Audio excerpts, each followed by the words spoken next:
Hey y'all, it is your favorite nerdy girl here, Nerdygirlreviews, aka Ross Barron, and we're back with another recap for Atlanta Season 3, currently streaming on Hulu. If you'd like to see and hear the full commentary, keep me locked here on YouTube. If you're watching this on Instagram, click the link in bio. If you're watching this on IG Stories, click on the link. It'll link you back to my YouTube channel. I'm also available on TikTok under Nerdygirlreviews. And if you'd like to see my other recaps, you can also find me on sofritoforyoursoul.com. Stay tuned for the commentary, y'all. Let's play this out.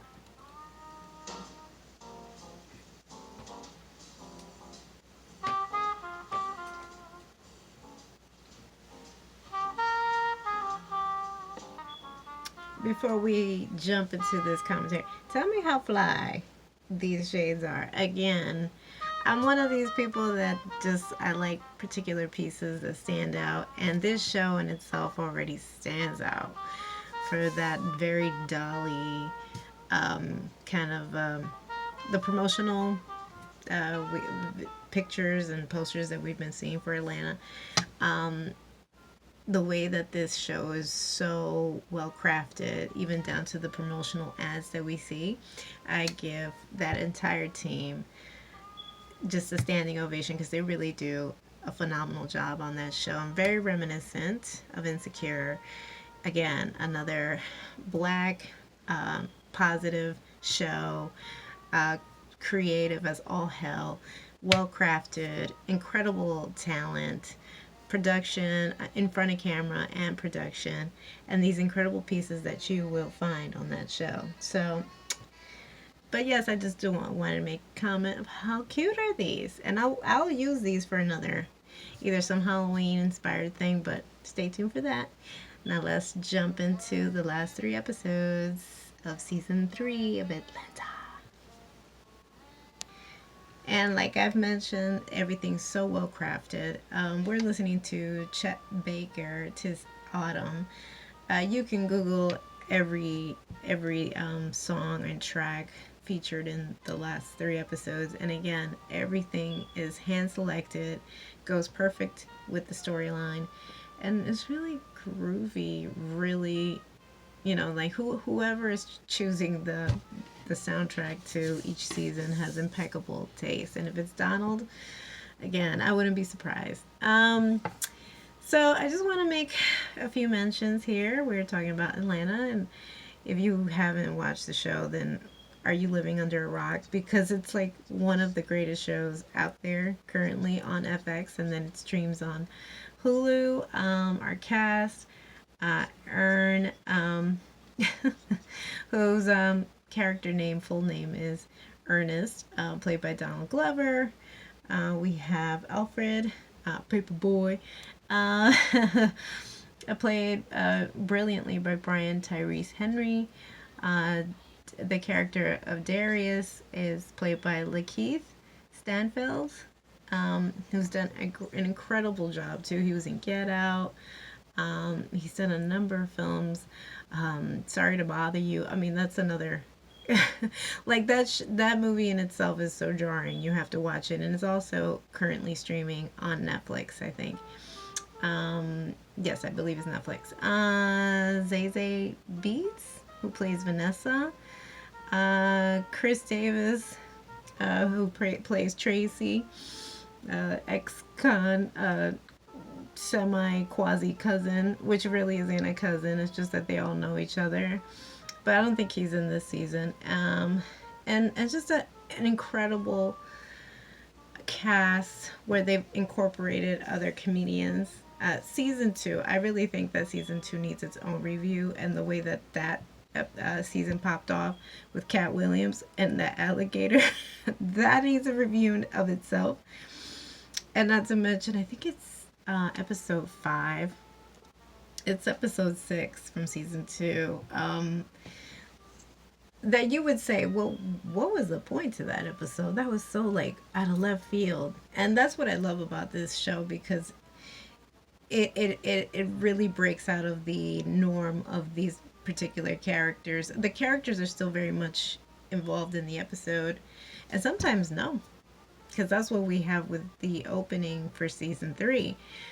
But pulls some form of light or sheds light into random things that can happen that can have a dramatical appeal, and perhaps subjects that really go, you know, um, with no attention, isn't really mainstream, but are just consequences of life. Things that you would like randomly see in a newspaper clipping, you know. But I think it's smart of them to do that because, again, it breaks you from the norm. I don't know. Maybe it's as for forever long that I've been a couch potato, if you can call me. I've just seen everything play out like a recipe, and that you can already anticipate what's to come. But this show, you can't put your finger on it. So episode 6 of season 2, and again, I don't want to get too much into season 2 because we're really attacking season 3. It's titled Teddy Perkins, and our character of Darius, who's already kind of like, he's more of the eclectic of the bunch, and has his own, I guess, theological ways of approaching life. Um, and he has his own theories, and especially when he's had a lot of weed, like he just has these moments, these breaks where he's always pontificating life with others, and he just like sheds some real wisdom, perhaps sometimes inadvertently. But he's one of like our characters that is to like really watch. And so in that episode in particular, he was in on the search for this particular piano because it had these colorful keys, and though he doesn't necessarily play piano, we're introduced to this person that, and again, that's why they always say buyer beware. And there has been a number of cases that you'll see in the news, like, oh, they met through Facebook, and again, no shade to Facebook. I'm not trying to don't come for me. That these are cases of real life that something has happened just by chance because of like some plug or some ad, and when they've said it's free. I mean, it used to be with Craigslist. Again, I'm not also coming for Craigslist, but these are sites that people usually do put their stuff up, and people can go and pick up randomly furniture and whatnot. But you don't know. Sometimes you really just don't know because you don't know the intentions of everyone.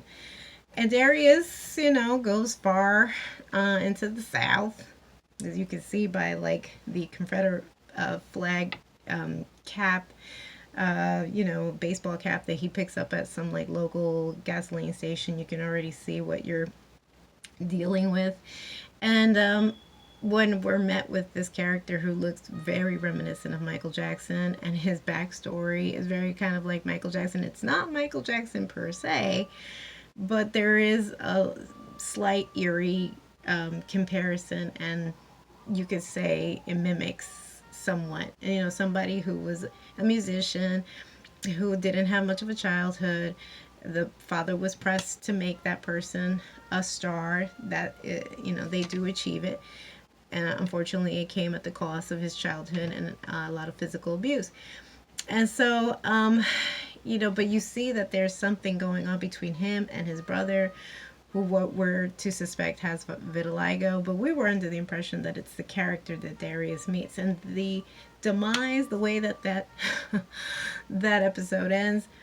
But again, these are cases that happen, and sometimes how people are just kind of caught, in the middle of something, or what's the saying that they always say? Caught just at the wrong location at the wrong time, and thankfully our character survives. But still, the way it ends, I do recommend you watch that. I had to rewatch, by the way, this is just a side note, I had to rewatch season 2 just for the simple fact, I'm sorry, I don't know if a lot of people are kind of similar to me, but I like watching parties, don't get me wrong, and I can enjoy them from time to time if it's like, say, the Oscars, which, by the way, it's currently on Hulu, and I haven't necessarily fast forward to see if they still kept the whole Chris Rock and Will Smith fiasco still on there. But yeah, like something like that I can understand. But when I really want to enjoy and really consume what I'm watching, don't have, don't please don't be that chatty Cathy friend, because then I don't understand what I'm watching, and then I'm just hearing your gums flap, and then I'm not understanding anything. So when I rewatched it, I was like, wow, I really didn't see anything. Sorry to say, again, no shade, but I just can't. I cannot be with people who just yammer and yammer. I have to really like sit and process and understand. Nonetheless, that episode, you must see it to kind of understand. This is where we segue into season 3, because now we have a similar episode as the introduction. Now remember, Atlanta has been on hiatus pre pandemic, and then I think they had already had like a year that they were like out of commission. So we're talking about almost 4 years. And that's why I'm still hopeful that Mindhunter on Netflix maybe may come back, even though they have said that they kind of have let that go. But I really feel like they need to, for us fans, don't let us down like that. Give us another season. And so after 4 years is when they come back, and what an incredible episode to introduce season 3. It is called Three Slaps. And we're, again, we don't have any of the characters till like the very end. We don't see the last few seconds. We don't see Ern till like the very last few seconds of that episode. We are introduced to a young boy. I forget his name, and either it has to be contemporary, but they're not talking about COVID necessarily. Perhaps this is a little in the future, give or take. And he's in public school. He's in his class. They happen to be talking about that the class won a class trip to see Black Panther 2, which again has not even released yet, as of yet. But he's so excited. He's like the class clown, needs attention, and so he jumps on his table. The teacher has had it because he's been reprimanded a number of times. They bring in the mom. The mom is kind of like over it. She knows that she has a class clown for a son, and just again, it's so telling how the unfortunately this is, and again, I don't want to come for like no DOE, but the protocols that are set, I think it's not a one size fits all kind of circumstances. And because the teacher, who I'm no shade to her, she's Caucasian in the show, but perhaps doesn't know how to relate, and then thinks he's better suited for special ed. That the classes are probably too hard, and they're just assuming that he needs extra care and attention. And the mother snaps because she's like, "Oh, so now you want to put my kid in these classes? What are you saying? My child is slow. This is how we start." And to a certain degree, it can happen. It used to happen in the 70s all the time. They did that to a number of Black children, Latino children. If your parent was an immigrant and you didn't like, if you spoke with an accent, those horrible standardized tests that I always said that those were never fair. They were never fair you can't necessarily determine a child's intelligence or competence based on those exams. And again, a lot of those exams are produced in the South, in Texas, where a lot of these like reprehensible laws are always being passed. Again, those are just my opinion. You don't have to agree, but it's always been known. That has always been, and also these textbooks as well. They're always been from the South. I think this is where we're, what is it, racial, critical race theory comes in, and that was like their nod to that. But how it also can trickle and affect a child's life. And that's what was interesting about this episode. Because The mother has an instance where she loses it. She's disciplining him, and she kind of embarrassed him to kind of get like the Joker out of him. Like, do all the, you want to be super smart, you want to be a TikTok or whatever, do all the dances, do them now. She embarrasses him, and then the grandpa, old school child rearing, slaps him 3 times, and it's like, you better grow up, boy. And then doing that, the teacher, the guidance counselor sees it, and again, I don't know who's really to blame, because again, a lot of these departments, they let you know that's part of your job. If you see some kind of physical violence, you are to call the authorities. But in this case, was that a merit? Did you really have to go there to the point where it can really devastate a child's life? So, and this lady, thinking that she's helping out the boy, they remove him from his home. The cops and I forget what it is. Child Protective Services come to the door. The mom gets offended because she thinks the son has called it on her, and she says, "You want to go so bad? You think you'd be better off without me? Go." But just so if you don't use common sense and you don't listen to your own intuition and your mama, you're gonna find yourself in a heap of trouble. So those aren't her exact words, but I'm paraphrasing. And he is pulled. He is taken to this home that would look as the quote-unquote saving grace. These 2 women believe they're a lesbian couple, and no shade to LGBTQ community, but just the fact that how these 2 women conduct their home. And not for nothing, I've seen that. It doesn't have to be also in every case lesbian coupling or a white coupling. I've seen it even in the Latino culture.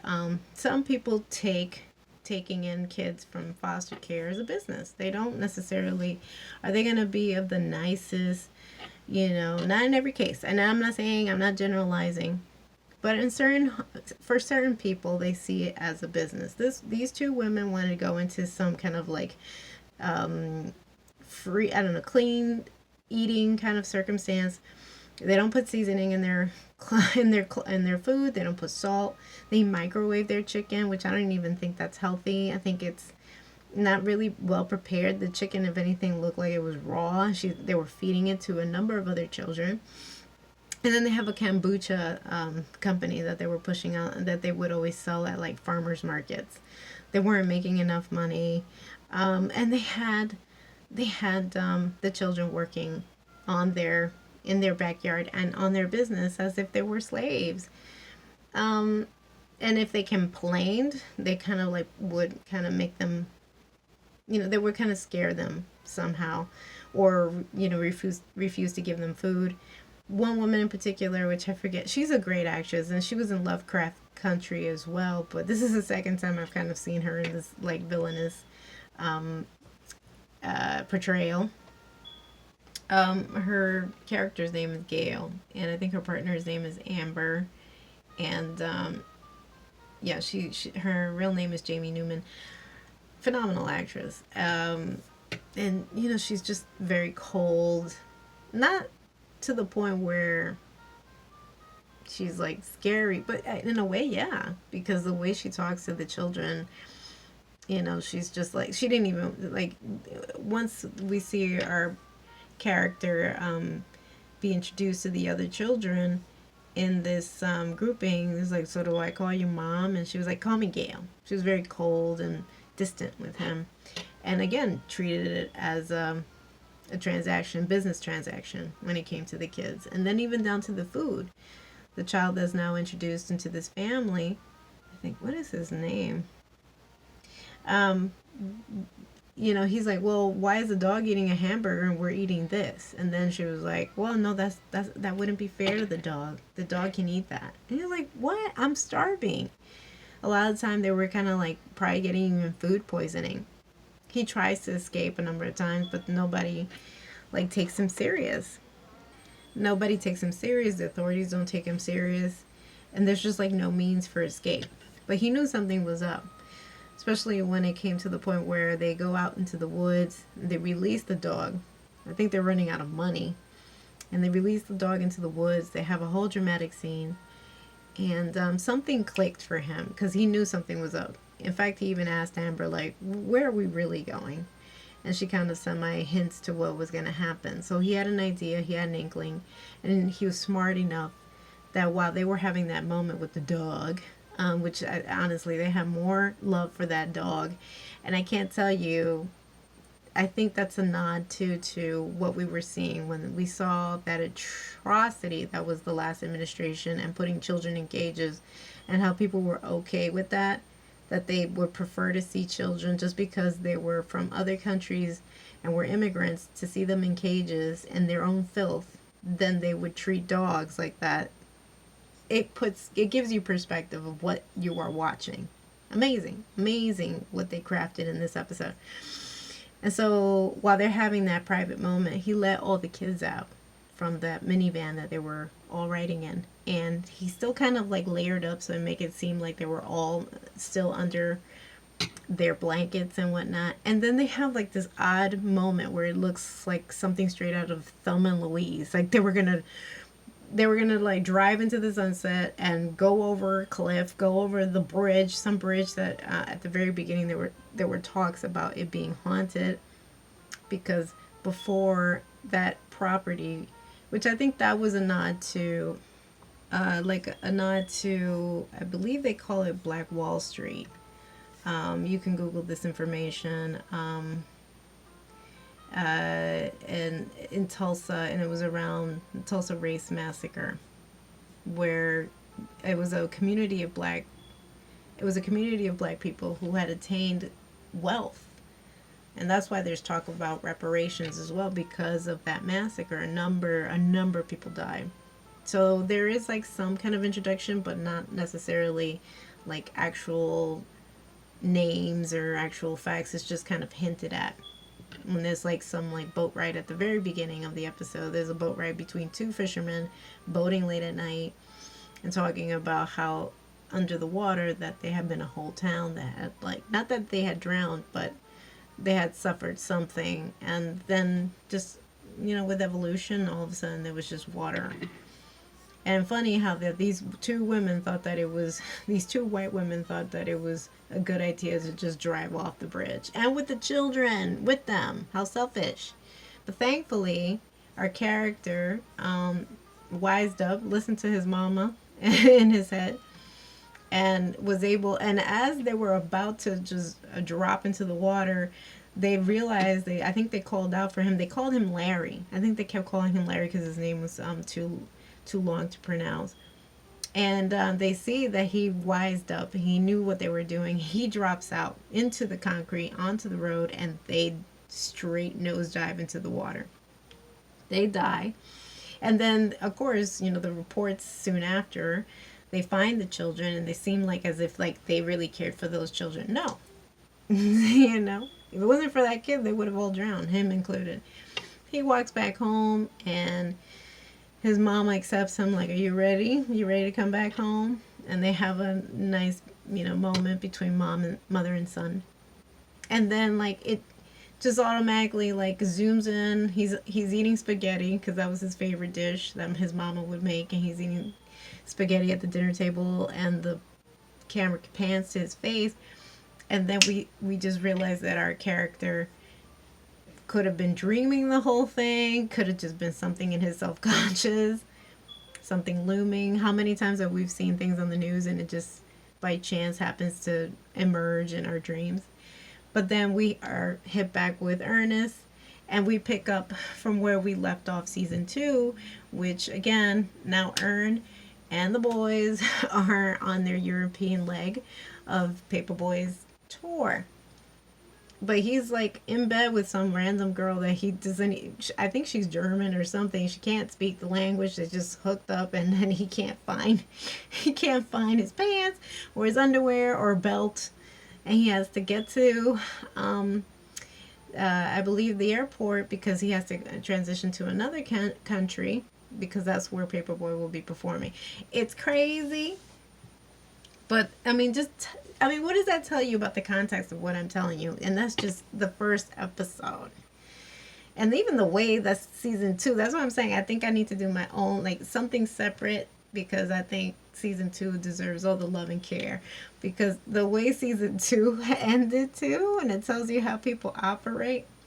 Now, a number of people have said that, like, if anything, um, they've taken instances of Donald Glover's child, aka Childish Gambino's real life, and they've taken instances and perhaps embedded it in certain things in this particular show. They've even said there's a couple of tracks from Childish Gambino that made it into season 1. So there's that.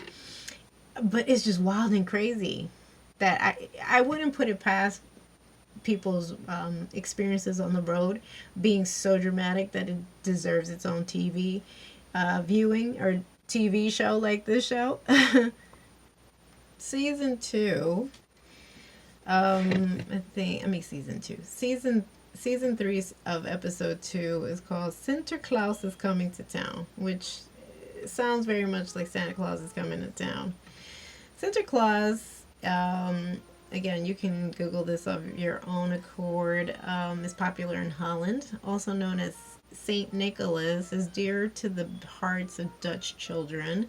He can be recognized by his eye-catching red cape with red mitre and his long white beard. The saintly man arrives each year in mid-November on a steamboat filled with gifts, and together with his helpers, all referred to as Peter.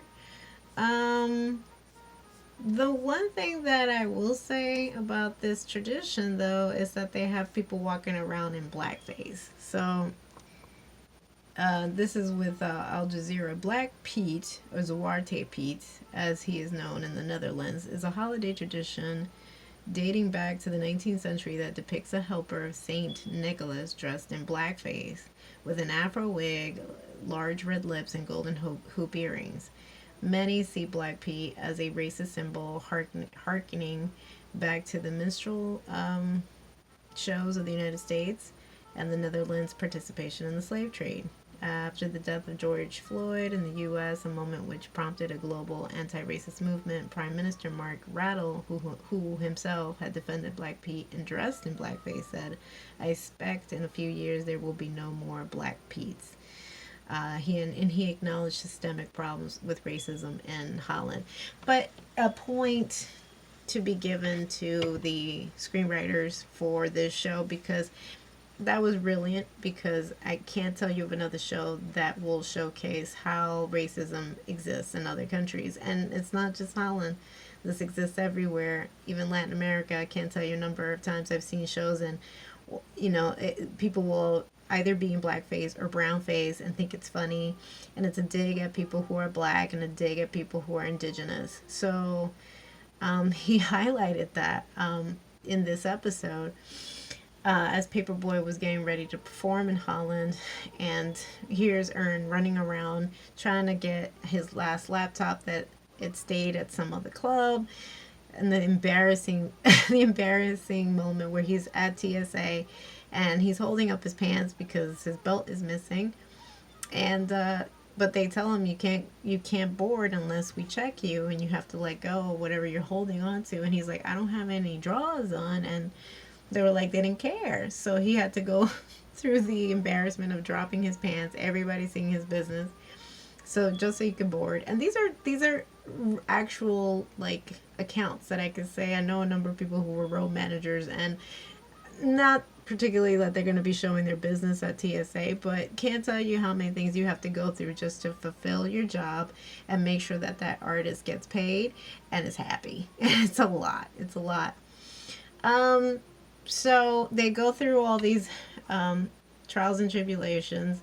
Now we see Ern's baby mama come visit them as well on the trip, and she hangs out with Darius. He picks her up at the airport. Somehow, in trying to find clothes at like a thrift store, they find like some dress and like one of these cute jackets that she picks up. They just go. And for some reason, they go out of curiosity and find themselves in something that looked like it was like a beautiful experience. Everybody's all in white, and